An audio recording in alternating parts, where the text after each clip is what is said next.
साल 1864। अमेरिका के एक छोटे से गांव में खुदाई के दौरान एक अजीबोगरीब हड्डी का टुकड़ा मिला। यह कोई साधारण हड्डी नहीं थी। गांव के लोग इसे देखकर हैरान थे।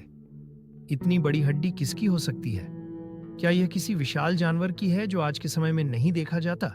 एक युवा पुरातत्वविद डॉ रिचर्ड स्मिथ, जो पास ही के शहर में रहते थे, उन्होंने इस खोज के बारे में सुना। उनके मन में सवालों का तूफान उठा। वह तुरंत गांव पहुंचे और उस हड्डी का निरीक्षण किया। उनकी आंखें चमक उठी। उन्होंने जो देखा वह साधारण नहीं था। ये तो डायनासोर की लगती है, उन्होंने धीमे स्वर में कहा। लेकिन क्या डायनासोर सच में कभी इस धरती पर थे? इस सवाल का जवाब उनके पास नहीं था।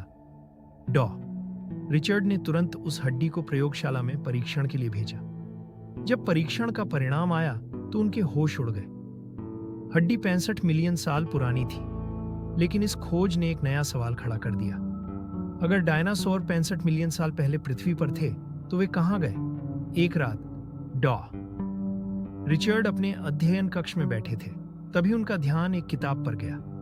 यह एक पुरानी डायरी थी जो उनके दादाजी ने लिखी थी।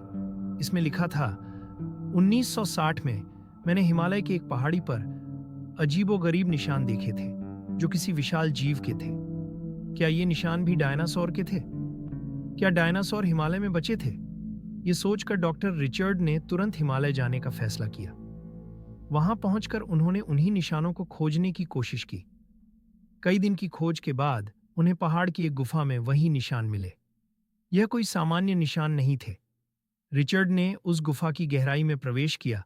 अचानक उनके सामने एक विशाल पत्थर का दरवाजा खुला। उन्होंने जो देखा वह उनके जीवन का सबसे बड़ा रहस्य था। गुफा में डायनासोर के जीवाश्म थे जो आज भी सुरक्षित थे। यह प्रमाण था कि डायनासोर वाकई इस धरती पर थे और शायद उनकी कुछ प्रजातियां आखिरी समय तक जीवित रही थीं। इस रहस्य को लेकर डॉ रिचर्ड वापस लौटे, लेकिन आज तक किसी ने यह नहीं बताया कि हिमालय में वह गुफा कहाँ है। वह गुफा आज भी रहस्य में छिपी है, जैसे डायनासोर की कहानी।